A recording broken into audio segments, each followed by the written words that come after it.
नमस्कार दोस्तों, हरे कृष्णा, राधे राधे। कैसे हो आप सब लोग। ठाकुर जी की बर्थडे आने वाला है, जन्माष्टमी आने वाले है और हम सब लोग बेसब्री से इस दिन के इंतज़ार करते हैं। तो इस दिन सुबह से लेकर रात तक हमारी दिनचर्या कैसे होना चाहिए, चलिए जान लेते हैं। और बहुत ही सरल अच्छे विधि मतलब ऐसे कोशिश करूँगी ताकि आप जो है ना बहुत अच्छी तरह से जन्माष्टमी मना सके। तो पूरी वीडियो को देखने के रिक्वेस्ट रहा। और हाँ, अगर वीडियो पसंद आई तो ज़्यादा से ज़्यादा शेयर कर दीजिएगा और चैनल को सब्सक्राइब कर कीजिएगा। जाते जाते एक लाइक जरूर दे के जाइएगा। तो चलिए शुरू करती हूँ आज का वीडियो। सबसे पहले जन्माष्टमी किस दिन है? 26 अगस्त के दिन है। ठीक है, 26 अगस्त मंडे का दिन है और इस दिन हमें जन्माष्टमी ठाकुर जी की मनानी है। अब 26 अगस्त के पूरे दिन हमें उपवास करेंगे, चाहे व्रत रखेंगे, चाहे जो भी करेंगे। 26 अगस्त का पूरा दिन हमें व्रत करनी है और 26 अगस्त के शाम के बाद जब रात होती है, 12 बजता है, तब हमें ठाकुर जी की जन्म करा के उनकी पूजन करनी है। तो 12 बजे हमें ठाकुर जी की पूजन करनी है। तो जन्माष्टमी कब है? क्लियर हो गया। 26 अगस्त के दिन मंडे के दिन है। इसके बाद आता है सुबह से लेकर कैसे हम दिनचर्या हमारा कैसे रहेगा। तो सभी सुबह सबसे पहले ब्रह्म मुहूर्त में उठ जाइए, क्योंकि आज त्यौहार का दिन है, बहुत सारा काम है। तो ब्रह्म मुहूर्त में जितने सुबह आप उठ सकते हो उतने सवेरे उठ जाइए। उठ के सबसे पहले घर द्वार साफ सफाई कर लीजिएगा। जितना हो सके काम थोड़े बहुत रात को लिपटा के रख लीजिएगा, क्योंकि रात को अगर काम करके रखेंगे तो सवेरे सवेरे आपको थोड़ा रिलैक्स फील होगा। जैसे ठाकुर जी के कुछ डेकोरेशन वगैरह करनी है, कहाँ पे ठाकुर जी को आपको बैठाना है, झांकी कैसे सजानी है, ये सारी चीज़ें आप प्लान करके रख लीजिएगा रात से ही। और सवेरे उठ के जो झाड़ू पोछा हम करते हैं, डस्टिंग वगैरह जो भी मतलब मिनिमम वर्क रहते हैं, वो काम आप सवेरे उठ के कर लीजिए। इसके बाद आपको क्या करना है? स्नान कर लेना है। बहुत ही अच्छी तरह से स्नान दान कर लीजिए। दूसरे दिन अगर लेट भी स्नान करते हैं कोई बात नहीं, आज थोड़ा सा जल्दी स्नान कर लीजिएगा। स्नान का होने के बाद आप ठाकुर जी को नींद से प्यार से उठाइए। लल्ला उठ जाओ, आज तुम्हारा बर्थडे है। ठीक है, तो लल्ला को प्यार से उठाइए। अगर आपके पास 2 लड्डू गोपाल जी है तो आप दोनों का सेवा एक ही तरह से करेंगे। ठीक है, तो दोनों को उठाइए, बैठाइए अच्छी तरह से। पानी, दूध, मक्खन, मिश्री जो भी आप सवेरे देते हैं, जो आपका नियम है डेली का, बस वही सेवा आपको सवेरे का देना है।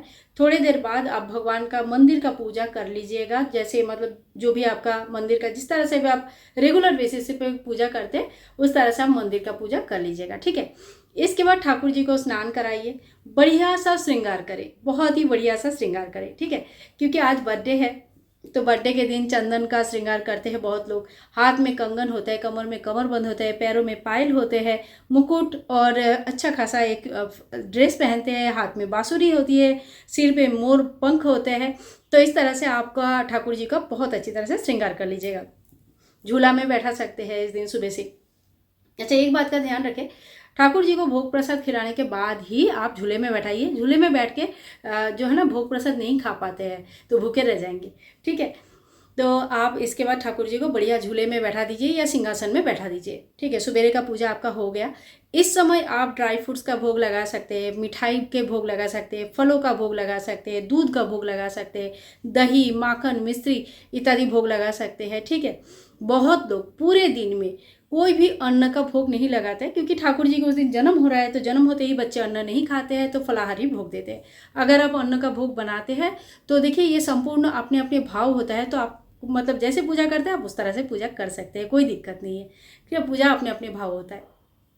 ठाकुर जी की सवेरे के पूजा होने के बाद आप भोग प्रसाद बना लीजिएगा। जो भी उनका दोपहर का भोग होगा या रात की तैयारी है वो सारी कर लीजिए। झांकी सजा लीजिएगा, घर में तोरण लगाना है, रंगोली वगैरह देना है वो कर सकते हैं। खीर बना सकते हैं, ठाकुर जी का बहुत प्रिय है खीर। अष्टमी के दिन बहुत लोग खुद नहीं खाते लेकिन ठाकुर जी को देते हैं। ठीक है, तो खीर वगैरह बना लीजिए। कहने का मतलब है पूरी तैयारी कर लीजिए जबकि ठाकुर जी बैठे आराम से झूला झुलाएंगे।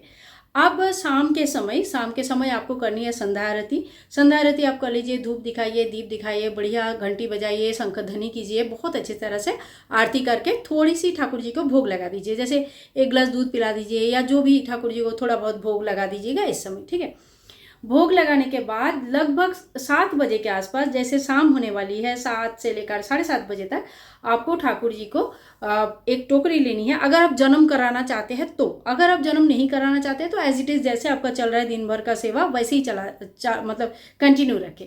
जो लोग जन्म करवाते हैं वो क्या करेंगे, 6:30-7 बजे के अंदर अंदर एक टोकरी लेंगे। टोकरी में खूब सारा फूल लगाएंगे, ठाकुर जी को फूलों के ऊपर सुलाएंगे, दोनों साइड में 2 ककड़ी रखेंगे, मतलब खीरा रखेंगे। खीरा में अगर डंठल वाली मिल जाए तो बहुत अच्छी है, डंठल वाले खीरा ढूंढने की कोशिश करना। और 2 डंठल वाली खीरा रखिए, लाल कपड़े से बढ़िया ढक दीजिएगा। 2 लड्डू गोपाल है तो दोनों का जन्म कराने की जरूरत नहीं है, कोई एक ही का जन्म आप करवा सकते हैं। अगर लड्डू गोपाल जी नहीं है या बहुत बड़े साइज के हैं तो आप शालिग्राम जी के भी जन्म करवा सकते हैं, ठीक है। तो इस तरह से ठाकुर जी को जन्म होने के लिए खीरा में ढक के रख दिया जाता है। ध्यान रखिए पूरे दिन दीपक जलती रहनी चाहिए, दीपक बीच में बुझनी नहीं चाहिए, मतलब अच्छा नहीं माना जाता। कोई भी त्यौहार के दिन पूरा दिन दीपक जलना कहते हैं कि बहुत शुभ होता है।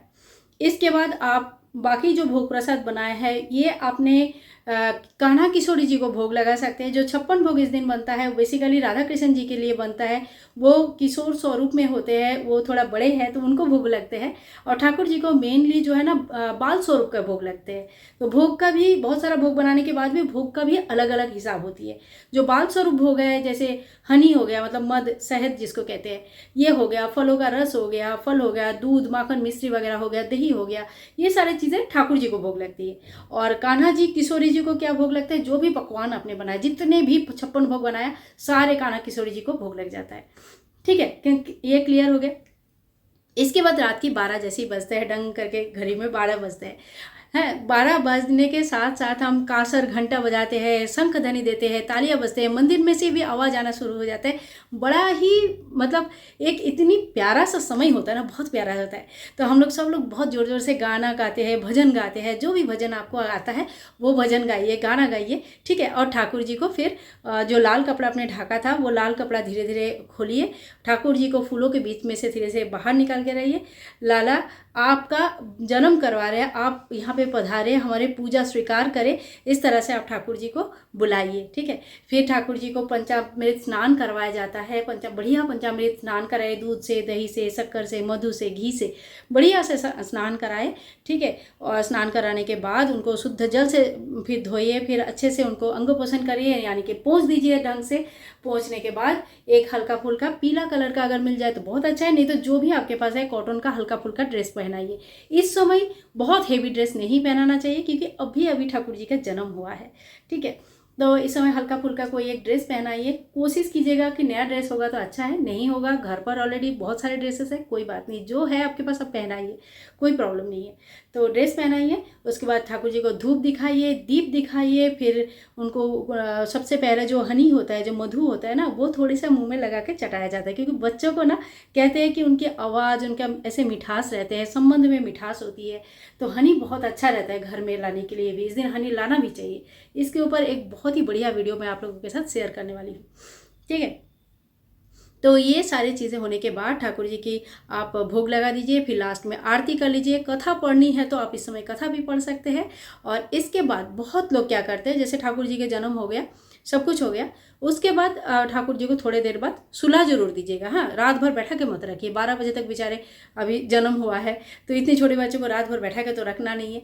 तो जैसे ही आपका पूजा कंप्लीट होता है, चाहे 12:30 बजे, 1 बजे, 1:30 बजे, 2 बजे, जितने भी टाइम आपको लग जाता है, उसके बाद ठाकुर जी का बढ़िया बिस्तर लगाइए, उनको सुला दीजिएगा। सवेरे उठेंगे, नंद सब पालन करेंगे, बढ़िया एकदम आगे का त्यौहार जो है मनाते रहेंगे।